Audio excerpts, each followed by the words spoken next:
Então, cara, como eu tava falando, tiveram duas guerras lá por causa de umas plantinhas lá, tá ligado? Caramba, por que duas? Olá! Tinha tu, porra. Isso. Houveram duas na metade do século XIX. Elas uma corrente chinês e envolveram um lado, Reino Unido, representado pela Inglaterra, e do outro lado, a China. Tiveram como motivo principal o comércio de ópio, que é uma droga extraída da flor de papoula e que foi largamente utilizada como analgésico, cultivado na Ásia, mas largamente consumido na Europa.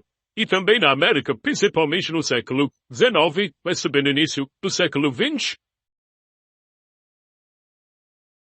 Quem é esse cara e por que o bigode dele parece o do Hitler? Mas pra gente entender as guerras do ópio, nós precisamos lembrar de alguns pontos do contexto do século XIX.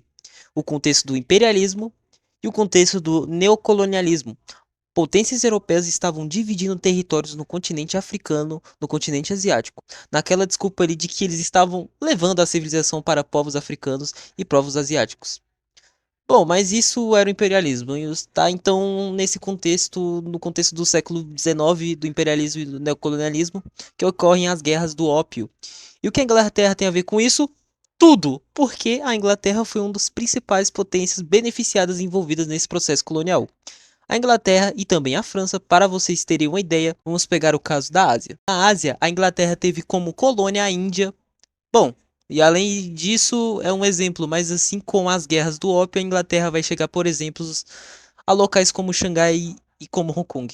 Então a gente está falando de um momento, mais uma vez, da imposição do imperialismo por parte da Inglaterra.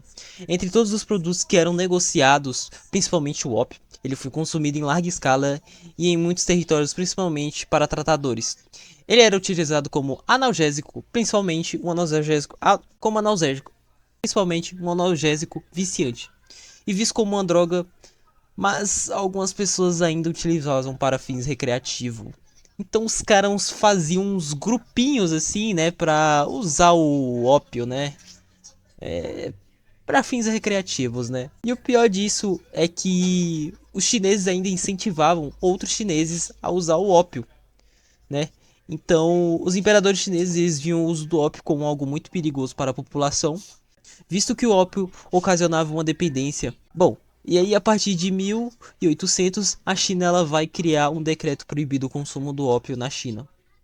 Mas é claro que os ingleses ignoraram a ascensão, ignoraram o decreto e continuaram comercializando o ópio e também incentivando o uso entre os chineses, como eu havia dito. 39 anos depois, em 1839, a China criou medidas ainda mais duras da proibição do consumo e dos negócios de ópio em território chinês. Na época, chegou a prender mais de 20 mil caixas de ópios de comerciantes ingleses. A ação do governo chinês de prender essas caixas de ópio acabou gerando um profundo descontentamento por parte da Inglaterra. Ela se sente prejudicada e isso foi em 1839. E aí ela declara guerra à China. Essa guerra foi declarada em 39, mas ela teve início em 1840. Essa foi a primeira guerra do ópio. Vai de 1840 a 1842. E ela vai ser uma guerra em que a China será derrotada. E nessa primeira derrota, a China ela vai receber duras punições. Exemplo, ela vai ter que ficar submissa a potências ocidentais. E ela vai ser pressionada a se abrir para livre mercado, documento que norteou o final da Primeira Guerra do Ópio. Foi o Tratado de Nanquim, que esse tratado aos olhos de muito é considerado um dos tratados mais desiguais da história.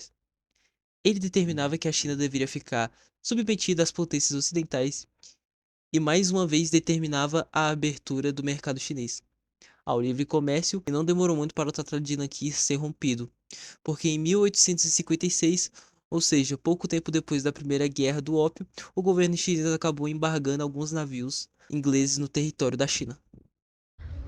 O embargo de navios ingleses em território chinês não era permitido pelo Tratado de Nanquim. E aí, o que a Inglaterra faz? Declara uma nova guerra à China, e essa segunda guerra do ópio, ela vai de 1856 até 1860. Lembrando que a primeira guerra do ópio ela começa depois de 20 mil caixas de ópio serem apreendidas pelo governo chinês. Já a segunda, ela começa porque o governo chinês embargou navios ingleses no território chinês. Ou seja, acontece um rompimento do Tratado de Nanquim essa segunda guerra. Ela foi ainda pior, porque depois que ela terminou, além dos ingleses conseguirem dominar áreas mais estratégicas dentro da China, os ingleses, com a ajuda dos franceses, conseguiram ainda invadir Pequim e dominá-lo. Pequim, sem contar os domínios de Hong Kong e Xangai. Nessa invasão a Pequim, só para vocês terem uma ideia, os ingleses, com a ajuda dos franceses, eles tacaram fogo no Palácio de Verão, os palácios do imperador. Bom, essas são as principais características e o contexto das duas guerras do ópio. Espero que vocês tenham entendido e tchau!